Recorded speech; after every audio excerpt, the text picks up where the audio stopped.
guys, welcome back to the channel. It is your girl Alana Simone. First of all, I wanted to welcome you guys and hope you had an amazing day. So today we're going to be talking about the thief of joy. And so, the other day I was really thinking about this. This came to mind because it was just a lot of things happening in my life. And I just, this thought came to me.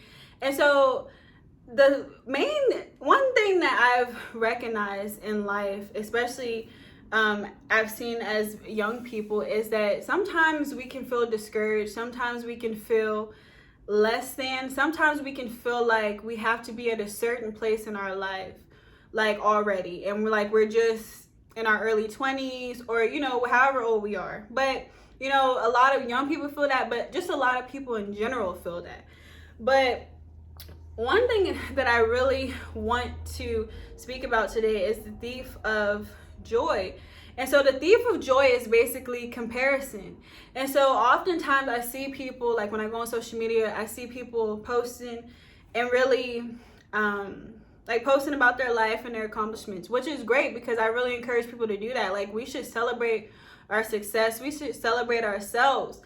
But one little thing about social media is that a lot of times people can start comparing.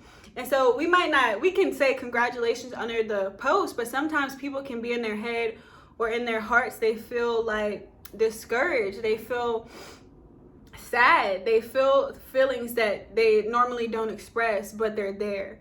And so that's what I wanted to talk about today, because I wanted to encourage you that, despite what others are going through in life and despite their accomplishments, we have to remember that we are all on our own path. And one thing about life and, our journeys is that they're all uniquely different and they're really not supposed to be the same. And so, sometimes we can feel discouraged. Like, one of our friends could be getting a new job and moving out into their own place. Or one of our friends could be, getting married, having a baby, all the stuff, whatever the case may be. And so we start feeling discouraged because maybe we desire that within our heart. And so we're like, okay, we've been waiting, but we're like, well, but we're seeing everybody else, or what it seems like everybody else around us getting blessed or coming into the things that we're ultimately believing God for. And so one thing I really want to say is just don't be discouraged.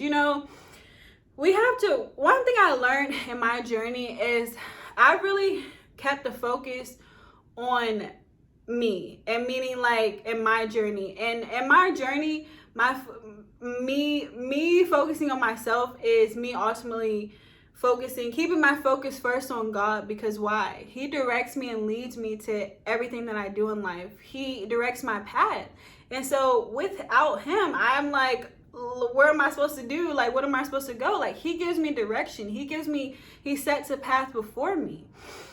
And so, one thing I do is stay focused on that. And so when I start to stay focused on him and he gives me the direction ahead, then it's not so easy for me to look at other people and look at their lives and see them getting blessed. It's become very easy as I've gotten older to celebrate people, to really encourage people to, keep on going on their journey and celebrate their accomplishments. Because why? I recognize and realize that their journey is their journey. And what God has for them is for them. And what God has for me is for me. And so nobody can take that away from me. The only thing that can take me off direction is if me getting off focus and focusing on something else, everyone else except me. And so once I realized that, I'm like, oh no, like, I want to accomplish the things that I have set out to do. I want to step forth into the things that God has called me to, so I have to focus on me. I have to make sure I'm being the best version of myself. Oftentimes people are like, I'm in competition with myself, and that's a fact, because the best competition you can have is with yourself, and that's constantly being your best self. And so once I hit one goal, it's like, okay, bet. What's the next one? What's the next one? I'm constantly looking forward to the next thing, beating my last self. And that's the most motivation I need. It's It takes too much energy to focus on other people. It takes too much energy to figure out what they're doing, because why? Their path is for them. The promises that God has for their life is for them. So I will be discouraged. I will be let down constantly trying to focus on somebody else's life and trying to figure out why they're getting blessed and I'm not. Because why? It's not for me. What's for them is for them, and what's for me is for me. And so if I keep my focus on God and me, then I'm going to get what he has for me. And so, oftentimes the thief of joy is comparison, because we allow it to be. But we have to take back control and know that if we start focusing on ourselves, if we start figuring out a balance between celebrating others and focusing on ourselves, there can be a balance there. Like, I've done it myself. Like, I'm accomplishing so much in my life right now, and also at the same time congratulating other people for what they're going through. Because why? I realize that my journey's for me and their journey's for them.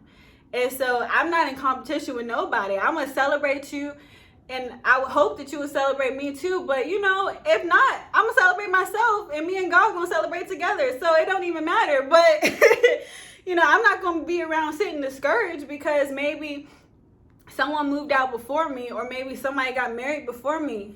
Okay, great. When's the invite to the wedding?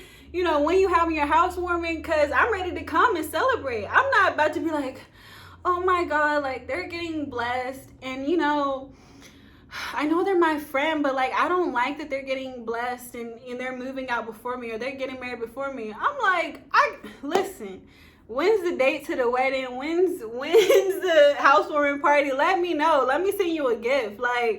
I'm just that type of person. Because why? I'm not about to let the thief of joy take me down. I'm not about to let comparison steal my joy.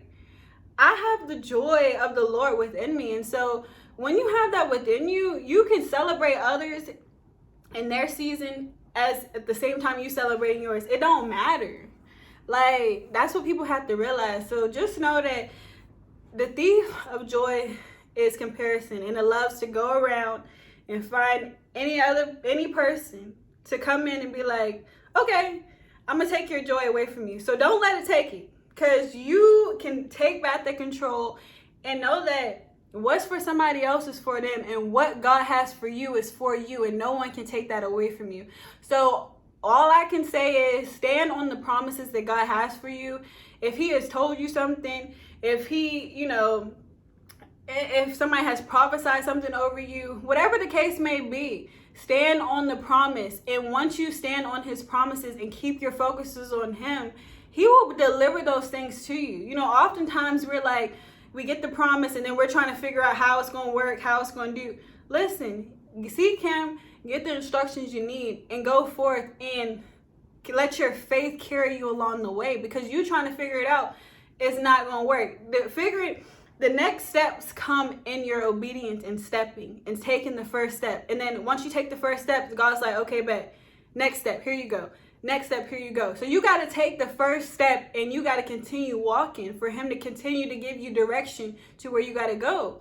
And he gives you directions when you're building and when you're focused on what he has in front of you, not what everybody else got going on around you. Because once you start figuring out and worrying about everybody else, then you get distracted and you lose your focus. And then you then get even madder because you're like, I'm not getting the things that I want. Because why? You worried about so-and-so when God told you worry about yourself. So, that's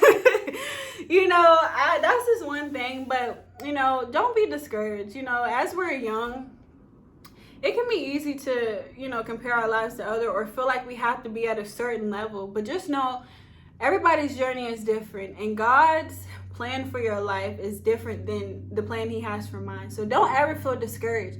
Don't get caught up in the lies of the enemy of comparison and allow him to steal the joy from you, because joy is yours, and that's something that God has given us. And so don't let him take that away from you. Don't let jealousy and anger and bitterness and resentment harbor in your heart, because why? That only hurts you. It doesn't hurt that other person. It hurts you more. So let those things go. Release that. Because God ultimately looks at our heart, and he wants a clean heart. He wants a pure heart. He wants a heart that's going to celebrate others in their winning season, despite what they're going through. He wants a heart that's going to love him no matter what. So just know that you don't have to be discouraged. You don't have to allow the enemy to come in and steal your joy. You can take full back control of that, and just know your time is coming. Just continue to stand on the promises and the things that God has for you and that you're working for, your goals, your visions, your dreams. And just know in due season, it will come to pass. So don't be discouraged. Don't be dismayed. He is with you. He's always been with you. And just because, somebody else is coming into their season right now doesn't mean that you won't come into yours. It's just their season. And oftentimes we don't know how long it took for them to come into that season. We don't know what it cost them to come into that season. We don't know what happened behind the scenes. But you know who knows? God. And so that's what our focus really should be on, is God, because ultimately God is the only one who knows us in each and every situation. He sees behind the scenes. He sees what we can't see. So he's not moved by feelings. We are. And so we have to understand that. So keep your focus on him and the things that he has directed you to do. And I guarantee you'll start to see differently. You'll start to experience more freedom and not be discouraged, and still have joy, even in your down season, even in your not so winning season. And you'll be able to celebrate others in theirs. And then when yours comes, you'll be able to celebrate then. So just don't be discouraged. Keep on going. Don't allow the enemy to steal your joy. You can keep on going. You can keep on pushing. I believe in you. And I'm excited for you. Whatever season you're in, maybe it's not your winning season yet, but just know your time is coming. And so, yeah. But you guys, thank you so much for being here, and I will see you guys in the next video. Bye.